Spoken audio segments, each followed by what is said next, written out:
Good morning from Soul Searcher. When we left you last, we were settling into Coles Bay and all the beauty that Tasmania has to offer. And let's face it, we were stress eating some Tim Tams. I mean, can you blame us? Anyway, now we're getting ready to head up the east coast of Tasmania the rest of the way around the corner and across the Bass Strait back to Melbourne. After we get to Melbourne, we'll spend a couple of days there, bum around, see some sights, and then Bob and I are heading back to the United States. In the meantime, we are waiting for the perfect weather window and continuing to plan our trip across the Bass Strait. May sound like a lot of planning for a 2-day trip, but trust me, you don't want to get caught between Mother Nature and Mother Nature.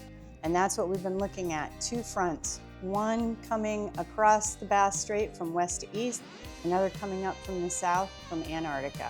Our goal this trip will be to go slow enough to let that upper system pass and to go fast enough to beat the one that's coming up from Antarctica. Can we do it? Stay tuned to see. The first leg was really amazing. Beautiful coastline, fairly smooth seas, and a dawn arrival to turn the corner into the Bass Strait. Well, we did have a little bit of weather overnight, but with antihistamines on board and Art and Cindy at the helm, we knew we were in good hands. We were just rocked right back to sleep, no problem. So some pretty incredible seas last night, right? Yeah, they were about 2 meters, but when we were here with the outgoing tide, we were getting the wraparound and they were just building. What we had to do was get closer to shore to get out of them. So we just made a straight line to this point, and then once we got to the point where they weren't breaking, then we just turned off. Okay, yeah, because it settled down. I remember waking up around 2 o'clock. Yeah. We're gone. Yeah. And then they were gone. And rumor has it that you got quite a few hours of sleep last night. How many hours of sleep would you say you got? We got about 5 hours each. That's good. I would say on a crossing like that. Yeah, that's normal. That's good. I mean, we're ready to go. You know, I mean, this is something that you have to be able to do for a week at a time or 2 weeks. Yep. Well, you made it look easy, and I guess picking the weather window was the big thing. Yep. Yep. Well, from the bottom of our hearts, thank you, because that was amazing. Welcome.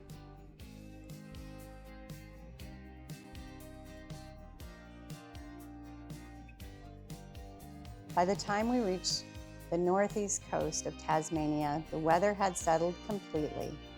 It was a golden dawn and just a beautiful passage where we felt like we could touch the Tasmanian shore on the left and the Furneaux group of islands on the right. But we knew that right underneath of us, all that water was just churning and waiting to spin us. There were eddies that you could see, there were eddies that you couldn't see, but we actually made it through perfectly. It was ebb tides, so everything was just as smooth as it could be. It was like we planned it that way. Thanks, Art. Thanks, Cindy. So let's talk about the Bass Strait. It's shallow, it's feisty, and it has a bad reputation. Next to Cape Horn or the Drake Passage, I can't really think of any other big crossing that I would want to do in waters that tend to be a little bit troubled. So we were a bit apprehensive going into this part of the ride.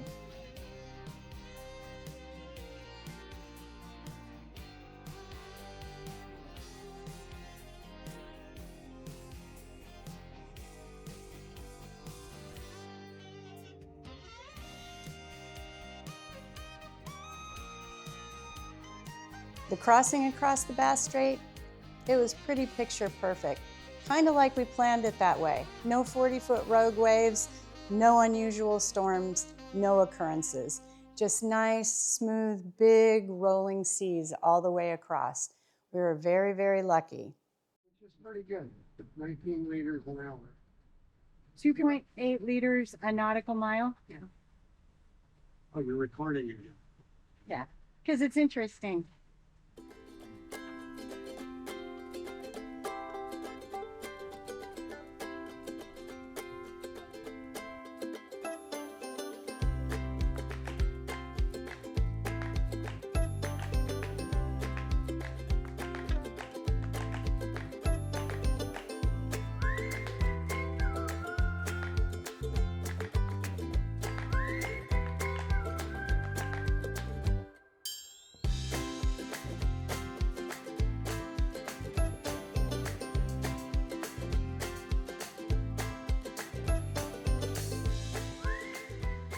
And speaking of the crossing, let's check in with Bob. So hey Bob, can you give us your thoughts on the Bass Strait and the crossing? So it wasn't bad at all. I think we were pretty leery because we know how bad it could be. But Art did a great job of timing everything. So we stayed ahead of one storm system and didn't go fast enough that we caught up to the one in front of it. So we stayed in between, and the swells were, as big as they were, but they were, spaced out. So you kind of had a nice rolliness to it instead of, crashing. And so it was not bad at all. I managed to, get a bunch of naps in, ate some snacks, played a bunch of Pokemon, read a book, and and then we got to Melbourne, and you're finally like, okay, good, now we're back on land, but it takes like 6 hours to get up through the river until you actually get into Melbourne. So that would actually seem like the longest part of it. After almost 2 full days at sea, we finally pulled into Phillip Bay. And guess what? We still had 6 hours across Phillip Bay to get to the northern aspect, which is where Melbourne was, and the marina where we were going to stay.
When we finally pulled into Melbourne, we got all docked, and you know what we did? And then we hit the road to check out, maybe you guessed it, little blue penguins.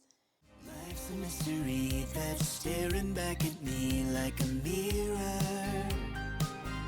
We went to see the penguin parade on Phillip Island, which is basically the cutest army invasion you'll ever see.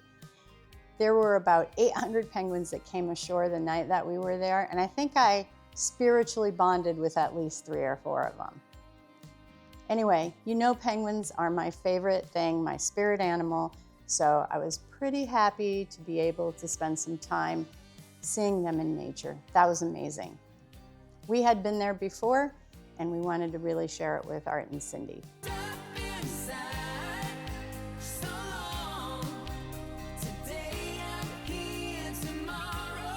And then that was it. Our Tasmanian adventure was complete. We felt like we really earned our cruiser's wings this trip. Whoa, as much as you can when you have good friends and crew who keep you safe like Art and Cindy do. So we hope you enjoyed these adventures in Tasmania and that you'll join us in our next series of videos where we'll be in Cairns, up on the northeast coast, and in the tropics. Oh, and if no videos happen, just assume I got eaten by a crocodile. For our next trip, we'll be heading up to Cairns on the northeast coast of Australia and trading in this cold weather for some tropics. So join us for the next video. In the meantime, keep searching.